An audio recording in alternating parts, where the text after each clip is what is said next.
तुम तो कह रहे हो तुमने बहुत काम किया, तुम तो कह रहे हो सबका साथ सबका का विकास कर रहे हैं। अगर हिम्मत है मुख्यमंत्री जी तो फिर चुनाव करा के देखो, अगर आपकी जमानत जब्त नहीं हो गई।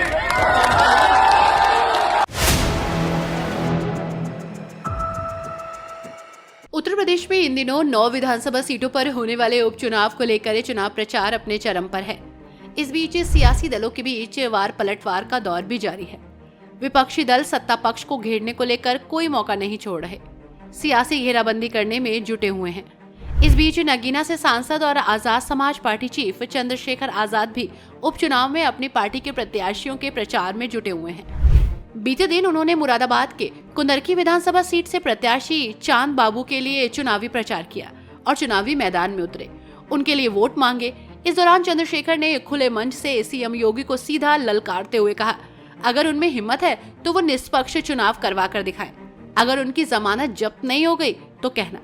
देखिए उन्होंने आगे और क्या कुछ कहा। ताकत देके मेरे इस बहादुर भाई को असेंबली में भेज के इस गुंडागर्दी वाली सरकार से अपने साथ होने वाले जुर्म का हिसाब मांग सकते हो। जिसके घर पे बुलडोजर चला दो, जिसका मकान गिरा दो, जिसके बच्चे को गोली मार दो, जिसको जो है घर से उठा के जेल में बंद कर दो। अभी आधार कार्ड छीन रहे हैं, फिर जो है वो पहचान पत्र छीन लेंगे, फिर वोट देंगे न देंगे। तुम तो कह रहे हो तुमने बहुत काम किया, तुम तो कह रहे हो सबका साथ सबका का विकास कर रहे हैं। अगर हिम्मत है मुख्यमंत्री जी तो फिर चुनाव करा के देखो, अगर आपकी जमानत जब्त नहीं हो गई। मैं तो मुख्यमंत्री के यहाँ चला गया था लड़ने के लिए, मैं तो मुख्यमंत्री को चैलेंज करने उसके यहाँ चुनाव लड़ने चला गया था।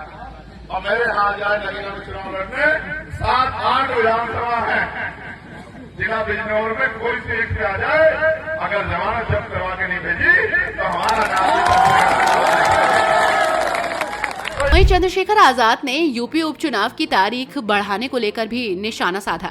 उन्होंने कहा कि आप चाहे 13 नवंबर की जगह चुनाव 20 नवंबर को करा लो या 20 की जगह चुनाव 23 नवंबर को करवा लो, चुनाव परिणाम एक ही होगा। बीजेपी को हराकर आजाद समाज पार्टी का प्रत्याशी जीतेगा और एक एक जुल्म का हिसाब लेगा। पहले 13 तारीख में वोट पड़ रहे थे तो बच्चा कह रहा था कि चांद बाबू जीतेंगे, और चुनाव समीकरण में जीते जा रहे हैं।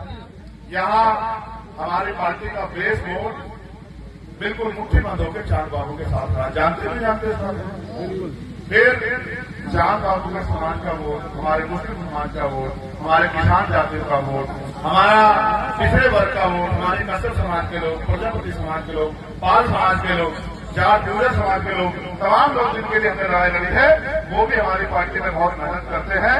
उनका भी विश्वास हमारी तरफ है, वो भी हमें वोट कर रहे हैं। आप देखना धीरे धीरे माहौल बदलेगा और जब 20 आएगी 13 की जगह से 20 कर लो या 20 की जगह 23 कर लेना, परिणाम एक ही होगा कि भारतीय जनता पार्टी को हराकर आजाद समाज पार्टी का प्रत्याशी जीतेगा और विधानसभा में जाके एक जुर्म का हिसाब लेगा।